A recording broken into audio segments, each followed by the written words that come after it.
imaginé un appareil capable de voir dans le passé, et peut-être même dans le futur. Un instrument si puissant qu'il pourrait dévoiler les plus grands secrets de l'histoire, les véritables paroles du Christ, la fin de grands empires, ou encore l'origine de nos civilisations. Cet appareil, certains affirment qu'il existe réellement, et qu'il se trouve caché dans les profondeurs du Vatican. Son nom, le chronoviseur. Aujourd'hui, nous ouvrons ensemble un dossier classé, l'un des plus fascinants et controversés de tous les temps.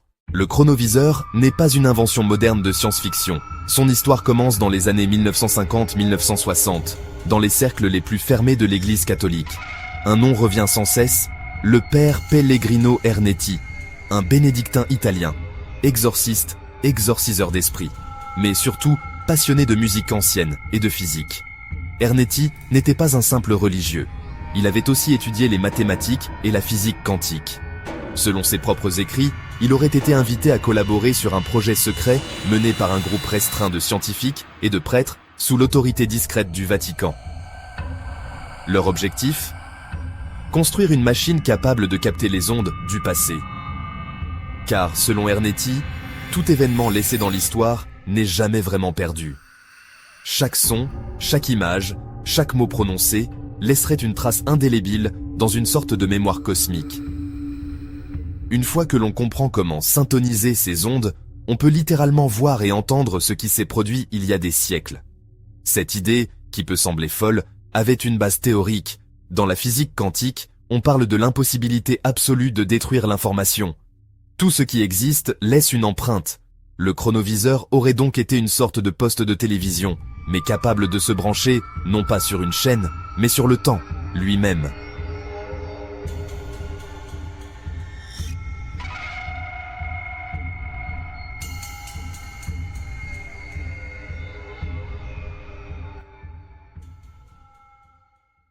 Selon le témoignage du père Ernetti, il n'était pas seul.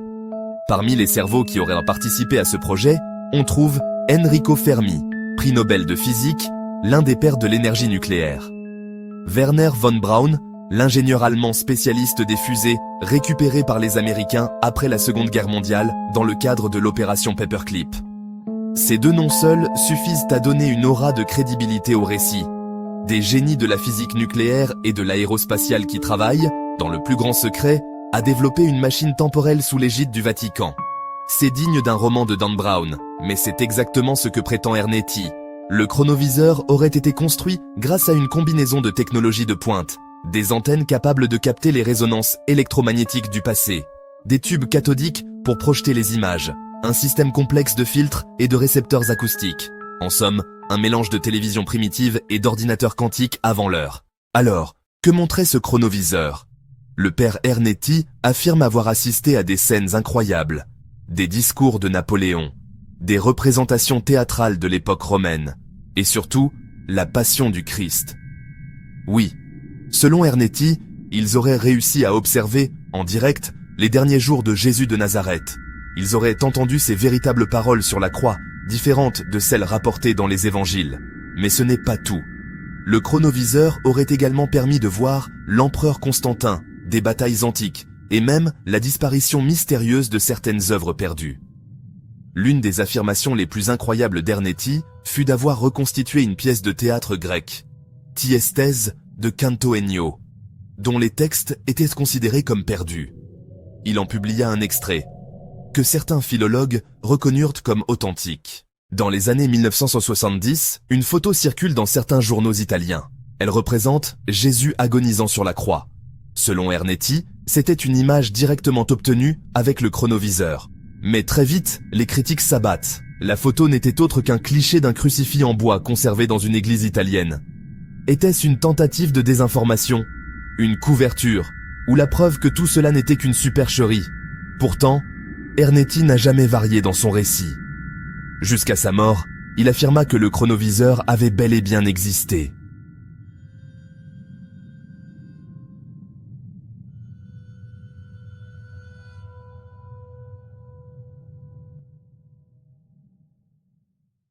Le Vatican, de son côté, n'a jamais confirmé officiellement l'existence d'un tel appareil. Mais ce silence alimente encore plus le mystère. Certains auteurs affirme que l'Église aurait fait détruire le chronoviseur, de peur qu'il ne tombe entre de mauvaises mains. Car imaginez le pouvoir d'un tel outil. Réécrire l'histoire en diffusant des images authentiques. Détruire les religions si la vérité sur certains événements venait à contredire les textes sacrés.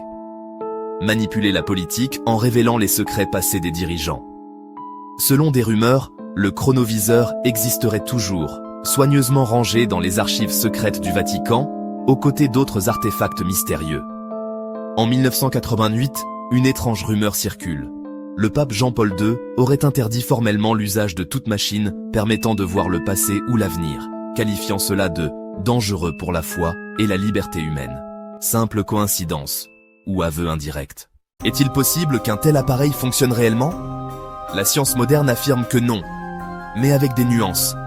La physique quantique nous dit que l'information n'est jamais détruite. Les ondes, une fois émises, continuent de voyager dans l'univers. Théoriquement, si l'on pouvait syntoniser correctement ces ondes, il serait peut-être possible d'en capter l'écho.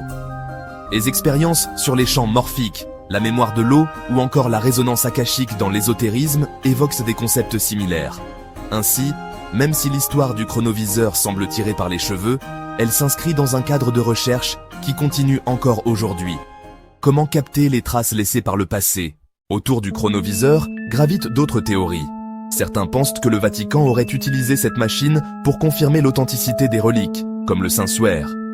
D'autres avancent que le chronoviseur aurait permis de prédire des événements futurs, et que le Vatican garderait ainsi une longueur d'avance sur le monde. Enfin, une théorie explosive affirme que le chronoviseur n'aurait pas été détruit, mais transmis à certaines agences secrètes, comme la CIA, qui l'utiliserait pour ses opérations occultes.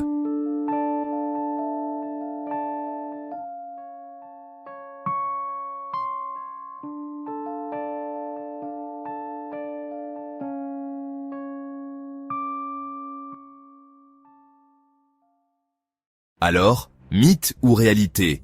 Le chronoviseur du Vatican reste l'un des plus grands mystères modernes. Était-ce une invention géniale, une fraude pieuse ou une couverture pour un projet secret, bien plus sombre? Peut-être ne saurons-nous jamais la vérité. Mais une chose est sûre, si une machine capable de voir le passé existe réellement, alors aucun secret, aucun mensonge, aucun mystère n'est à l'abri. Le chronoviseur du Vatican, un appareil qui pourrait redéfinir notre rapport au temps, à l'histoire et à la vérité elle-même. Le dossier reste ouvert. À vous de tirer vos propres conclusions.